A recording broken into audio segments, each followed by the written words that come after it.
A new segment. It's called In Your Shed, and we've got our first man here today who we're interviewing is Steve O'Brien. Now you may recognise Steve because he rides a little bike, and if we're lucky, we'll get to have a look at that through this. But it's going to be a log segment because he's got a big shed and he's got lots of bikes. Steve, can you take us through? All right, no worries. Look, face the camera. Don't bloody talk. This is my city bike. I ride to work. My ride to work is about 3 kilometres, but it is very hilly, and I wear a suit and tie when I ride to work. So the important thing about my city bike is that it's got the mud guards, of course, for when it's raining, because I don't want to get all the mud and rain on my nice suit. But the most important thing is the chain guard, because I've got two options. Either I don't have a chain guard and I put my suit in my sock, which is a very bad look, or I wear the chain guard. So yeah, this is one of my favourite bikes actually. It's another feature, it has an 8-speed internally geared hub. That enables the... I've made an error here and I've let go of the microphone. I'm going to hold the microphone, Steve. Now we've got to get through, because there is 10 bikes. Now, that's a beautiful bike. Thanks. But what about just a trouser clip? Oh, trouser clips still look pretty daggy, I reckon. I reckon they just look too daggy. And it's also a lot of mucking around, and you've got to carry it with you. You've got to remember where you left it. Is it in my bag? Is it in the wardrobe? Is it at home? You're running late for work. You've got to find your trouser clip. Forget it. Just put them up. You stick it on the handlebar. That's what I used to do. When I was a little kid and I was riding to school. Anyway. I guess a smart person would do that, yes. Okay, next bike is? Next bike's my mountain bike. I love a mountain bike. As you can see, it hasn't had a clean for a while because I've got too many bikes to clean all at once and keep them all clean. But this is my cross-country mountain bike that I use typically on a Tuesday night just for recreational riding and the occasional race. Love this bike. Giant Anthem, love it. Giant Anthem 1, hydraulic brakes, Fox shocks, Fox forks, a few carbon fibre bits here and there. It's a wonderful cross-country racing bike. Rightio, Steve, what's this one? This is what I call a street trick bike. It's got 2 gears. It's got 1 free gear and 1 fixed gear. This is where the free gear is there. You can see the freewheel there. That sprocket there is fixed to the hub, so that will spin backwards or forwards. So that's how you get your fixed gear on one side and your free gear on the other side like that. It's like a cross between a normal street bike and a trick bike. These things that you see sitting up here on the handlebars, they're designed for one purpose only, and that's to do handstands on. I'm a circus clown from way back, and I made these myself. Okay, so these are specifically designed for doing handstands, and if I've got a good run, being able to track the handstand in a full circle.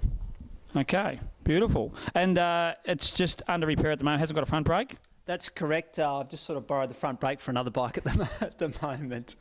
Okay. Rightio. Can I just say one more thing? Yes. The fixed gear is also so you can go forwards and backwards. You can ride it like a unicycle. You can sit on the head tube and ride it like a unicycle. You can spin it backwards, spin it forwards. It's quite a remarkable bike, and I used to be pretty good at it. Okay, I've got one question. Can you do wheel stand downhill backwards on this bike? Yes. In the dark? In the dark, and I can also do them in circles as well. Yes. Yes is the answer. Okay, this is a pretty good in your shed because there's not many people who are going to have all this sort of stuff. Oh, this is a mountain bike. This is my commuter bike. If I want to go for a ride on the bike tracks, I use this bike for doing recovery rides. If I've had a really hard ride one day, I just want to go for an easy ride on the bike track. This is the bike that I use. It's set up to be ridden at night. So this is my mountain bike, my very high intensity light system that I use for the mountain bike. And obviously for the heart rate monitor, and yeah, so just basically set up for stock standard commuting. So when you're doing a recovery ride, do you have a recovery drink and your skins, like your recovery skins on, and when you go out? Yes, and I keep in my recovery heart rate zone as well, Dave, yes. Beautiful. No, this one, this is fixed.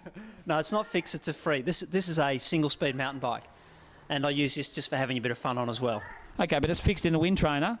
Sorry, yes, it is fixed in the wind trainer, and I sometimes sit on this and do about 5 or 10 minutes warm up before I do my stretches. Stretching is very important when you do a lot of cycling. This is getting too much. How old are you?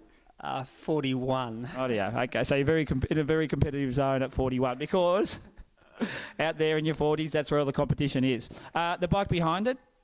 That is a pure trick bike, okay? I've got it set up a little bit differently at the moment, but I've had that bike for about 15 years. I built that bike myself with my own oxy kit, and that is purely for tricks only. So at the moment it's set up with a freewheel just because I'm playing around with it a bit, but that's typically 1-to-1 fixed ratio. So it does similar things to my other trick bike, but it's specifically designed for tricks. You can see those handlebars there. They're very heavy duty so that they don't break when you're doing handstands on them. Okay, but if that's a pure trick bike, what was the difference with the other one? Well, the street trick bike has a freewheel as well, so you can ride it to wherever you want to do your tricks, then do your tricks and then ride it home. This thing, you've got to put in your car, drive it there, then do your tricks, then put it in your car and take it home. Okay, yeah, all right. Well, we all needed that clarification. Okay, here we go. Scott, no mates. Yeah, this is my road bike. I probably spend more hours on this bike than any of my other 7. And we've got, this is Steve's last bike. You might have seen this one in Series 1 of Sooty Park. Yeah. Run us through this one, Steve, because this does create a lot of interest for Sooty Park, and it was just spectacular when you rode it last time. So I'm taking this as not off the rack, this bike. No, this is a one-off bike. I built this bike approximately 10 years ago, but it's got actual chain on it. This chain's used for industrial instrument drives, so I think it's 6mm pitch as opposed to 12.5mm on a standard bike chain. So it's about roughly a half scaled down from a normal bike chain, and this one's been geared fairly tall, so it's better for touring rather than sort of low speed work. And how many Ks do you reckon this bike's done in 10 years since construction? Oh, okay. Well, every time I did my show, which was once a week, probably 60 times a year, probably did 10 metres, so 600 metres. Did I get the maths right? Well, I'd like to know how you did it once a week and fitted 60 of them in a year. That's because there were shows over the Christmas season, more than once a week, you see, so that's how I got that, yeah. Okay, and the purpose of the seat is? For aesthetics only. Purely aesthetic seats. But the handlebars, you've got knurled grips, is it? No, there was some tape there, so it's just like a little bit of adhesive on the end of the... But you do have to hang on to the handlebars, don't you? We've seen you hang on to the handlebars. You do have to hang on to the handlebars, and the pedals have got little pieces of grip. Flats, they're not clip-ins. No, they're not. They're not clip-ins, no, but they do have sandpaper on them, just to make sure your feet don't slide off the pedals, because they're very small. They're probably 20mm by 30mm, so they're not very big at all. And that's actually the hardest part of riding this bike, is just getting the feet stable on the pedals.